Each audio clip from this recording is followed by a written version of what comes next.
കുട്ടികളായിരുന്ന രണ്ടുപേര് ഇപ്പോ റോട്ടിലിട്ട് വെട്ടിയിട്ട് അവൻ ആരാണെന്ന് ആർക്കും അറിയില്ലേ. ഈ സിറ്റി അരിച്ചു പെറുക്കണം. പോലീസ് നായി തെളിവ് കണ്ടുപിടിക്കുന്നത് പോലെ പോ പോ പോ പോ പോയി കൊണ്ടുപോടാ.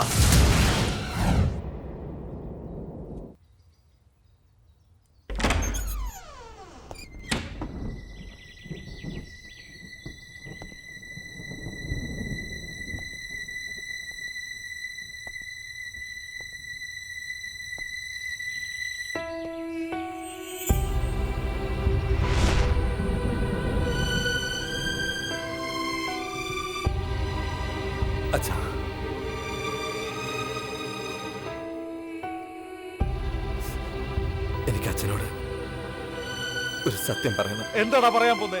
എന്ത് സത്യമാ? എന്റെ കണ്ണിന്റെ മുന്നിൽ തന്നെ ഒരുത്തന്റെ തലയെടുത്തില്ലേ? ഇത് കൂടുതൽ എന്താ വേണ്ടേ? ക്ഷമിക്കണം അച്ഛാ. എന്തിനാ മോനെ ഇങ്ങനൊക്കെ?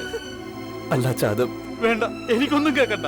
വാടാ പോകാം, ഈ നാട് വിട്ടു തന്നെ അച്ഛാ, അത് ഒന്നോർത്തോ, നീ വെട്ടിയവൻ ഭയങ്കരനായതുകൊണ്ട് കണ്ടു നിന്നവര് കാണിച്ചു കൊടുത്തില്ല. നീ ആ വെട്ടിയെന്ന് ആർഡിയക്സ് അറിഞ്ഞാൽ നിന്നെ ജീവനോടെ വിടില്ലടാ.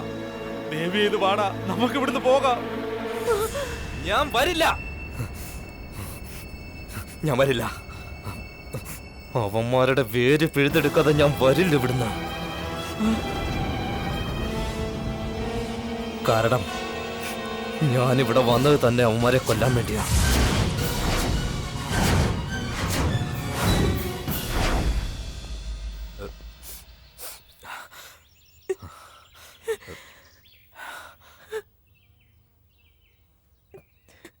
എന്റെ മകൻ ഒരു കൊലപാതകയല്ലട. ഞാൻ അമ്മയുടെ മോനല്ലല്ലോ അമ്മേ.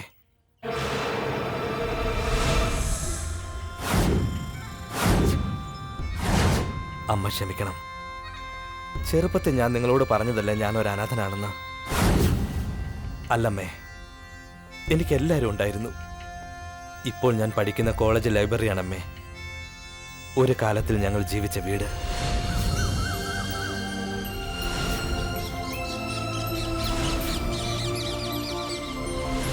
എന്നെ ലാളിച്ചു വളർത്തിയ അച്ഛനും അമ്മയും.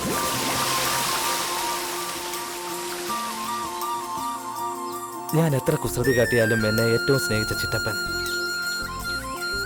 ഞാൻ എന്ത് ചെയ്താലും അതുപോലെ തന്നെ ചെയ്യുന്ന എൻ്റെ അമ്മാവന്റെ മോള്. വീട്ടിലെല്ലാവർക്കും സന്തോഷം.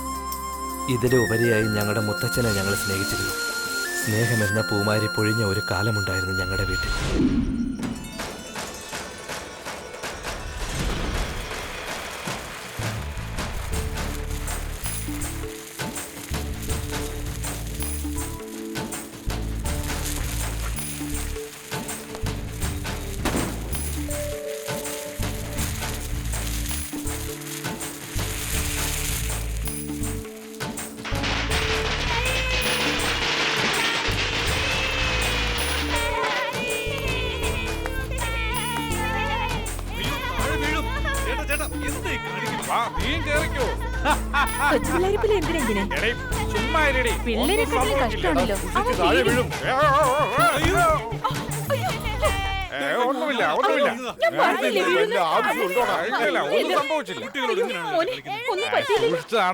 പെട്ടെന്ന് എന്തോ ഒരു കയ്യബദ്ധം. എന്തൊരു കളിയാടാ ഇത്? കളിച്ചതോ വേണമെന്ന് വെച്ചല്ല. അപ്പോഴും ഞാൻ പറഞ്ഞത് താഴെ വീഴുന്നു. നീ എന്തിനാ വേണ്ടാത്തൊക്കെ? എന്താ ചേട്ടത്? പാവം പിള്ളേര്. വേണമെന്ന് വെച്ച് ചെയ്ത പോലുണ്ടല്ലോ. അറിഞ്ഞോണ്ടല്ലോ ചെയ്തത്. ഞാൻ എന്ത് ചെയ്തെന്നാ ഞാൻ കുട്ടിയുടെ കൂടെ അല്ലല്ല, നിങ്ങൾ എപ്പോഴും ഇങ്ങനെ തന്നെയാ. പിള്ളേരെല്ലാം കളിക്കാൻ വിളിച്ചു, ഒന്ന് പൊക്കാൻ പറഞ്ഞു, ഞാൻ പൊക്കി. ആര്? ഞങ്ങളോ? നിങ്ങളല്ലേ വരൂ വരൂ എന്ന് പറഞ്ഞത്? ഞാനാ? പിന്നല്ലത്. ശരി ശരി ശരി, എല്ലാരും പറയാനുള്ള പറ, അതിനുശേഷം ഞാൻ പറയാം. ഞങ്ങൾക്കൊന്നും പറ്റിയില്ല. പിന്നെ എന്തിനാണ്? അല്ല, അച്ഛനല്ലേ എല്ലാരെയും വഴക്ക് പറയാറുള്ളത്. ഇന്ന് ഇവരെ കൊണ്ട് അച്ഛനെ വഴക്ക് കേൾപ്പിക്കാന്ന് വിചാരിച്ചു, അത്രേ ഉള്ളൂ. ആഹാ, ഈ പിള്ളേരെന്നെ എന്തോ തമാശക്ക് വഴക്ക് പറയുന്നു അല്ലേ? ഇത് കാരണമാക്കി നിങ്ങൾ എന്തിനാ എന്നെ വഴക്ക് പറയുന്നത്? അപ്പൊ നിങ്ങൾക്ക് എല്ലാവർക്കും എന്നോട് അത്ര കലിപ്പല്ലേ?